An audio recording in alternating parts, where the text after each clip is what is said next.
नमस्कार दोस्तों, मैं गोविंद प्रसाद केवट, जिला उपाध्यक्ष वीआईपी पार्टी कैमूर बिहार से। दोस्तों, आज मैं अपने उत्तर प्रदेश के निषाद समाज के लिए मैं कुछ कहना चाहता हूँ। जिस तरह से उत्तर प्रदेश में निषाद समाज के साथ दिन प्रतिदिन अत्याचार किया जा रहा है पूंजीपति लोगों के द्वारा, यह बर्दाश्त करने लायक नहीं है, सहने लायक नहीं है। क्योंकि आप देख लीजिए, उत्तर प्रदेश में 2-3-4 घटनाएं घटा। जिस तरह से सिधई निषाद जी को गोरखपुर में गोली मार दिया गया, उनके घर को जला दिया गया। उसके बाद खुशबू बिंद को प्रयागराज, जो पवित्र भूमि माना जाता है, वहां पर सामूहिक रूप से पूंजीपतियों लोग के द्वारा, अमीर लोगों के द्वारा, ठाकुर लोगों के द्वारा सामूहिक रूप से गैंग रेप कर दिया गया। उसके बाद अभी एक आया है, न्यूज के माध्यम से मैं देखा, फेसबुक के माध्यम से मैंने देखा कि हमारे निषाद समाज को जबरन पूंजीपति लोग, बड़े लोग, अमीर लोग उसके जमीन को हड़पने का काम कर रहे हैं। तो यह उत्तर प्रदेश के हमारे निषाद समाज कब तक इसको सहता रहेगा? सहने की बात नहीं है। हमारे निषाद समाज से बहुत से नेता हुए। आज हमारे डॉक्टर संजय निषाद जी, जो अपने आप को गॉड फादर कहे जाते हैं, मैं उनको एक सलाह देना चाहता हूँ कि जिस तरह से कि उन्होंने निषाद समाज के वोट पर कब्जा किए, निषाद समाज के वोट पर उन्होंने राज किया, कैबिनेट मंत्री बना, मगर आज तक निषाद समाज के लिए उन्होंने ऐसा कुछ नहीं किया कि जिससे निषाद समाज को फायदा मिल सके।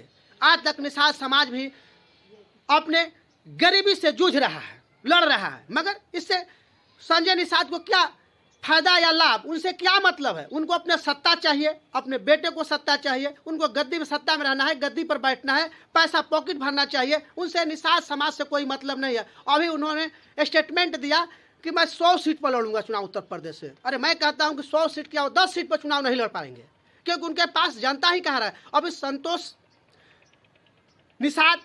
संतोष कुमार निषाद जी, जो उत्तर प्रदेश वीआईपी पार्टी के राष्ट्रीय युवा अध्यक्ष, उनका एक स्टेटमेंट आया। उन्होंने स्पष्ट बताया कि यस, डॉक्टर संजय निषाद जी सिर्फ उनके पास कोई जन नहीं रह गए हैं, लोग नहीं हैं। सिर्फ उन्होंने क्या किया है कि सिर्फ अपने आप को कुछ ऐसा करने का प्रयास कर रहे हैं कि निषाद समाज उनके तरफ झुकाव ले, मगर ऐसा कुछ होने वाला नहीं है। इसलिए मैं निषाद समाज को मैं कहना चाहता हूं कि चाहे डॉक्टर संजय निषाद के साथ रहिए या वीआईपी पार्टी के साथ आप रहिए, मगर अपने फायदा को देखिए, अपने लाभ को देखिए कि आपके बच्चों का भविष्य कहां से बनेगा। अगर डॉक्टर संजय निषाद आरक्षण दिलवा देते हैं तो अच्छी बात है।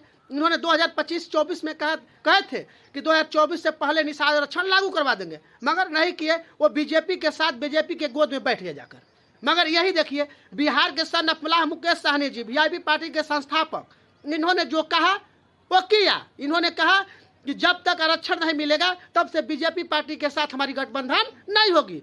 वह इन्होंने कायम किया। नहीं तो उत्तर प्रदेश जब लोकसभा का चुनाव हो रहा था, उस समय अगर इन्होंने हाथ मिलाया होता बीजेपी पार्टी इंडिया गठबंधन से, तो आज केंद्र में मंत्री होते। मगर इनको मंत्री से कोई मतलब नहीं है। इनको सिर्फ मतलब है अपने निषाद समाज से, अपने निषाद समाज के भलाई के लिए। तो मैं ज़्यादा कुछ नहीं कहूँगा, फिर भी उत्तर प्रदेश के निषाद समाज के लिए यह बात कहना चाहता हूँ, खासकर अपने निषाद समाज के लिए, कि आप लोग अपना भविष्य देखें।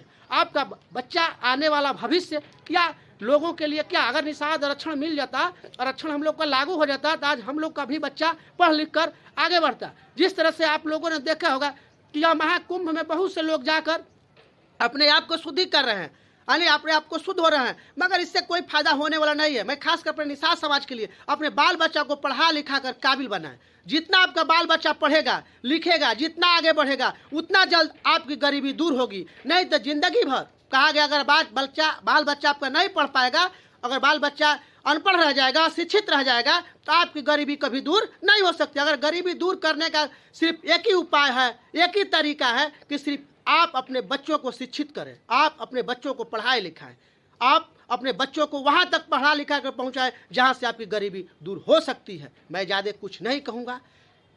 जय वीआईपी, जय मुकेश सहनी, जय इंडिया गठबंधन।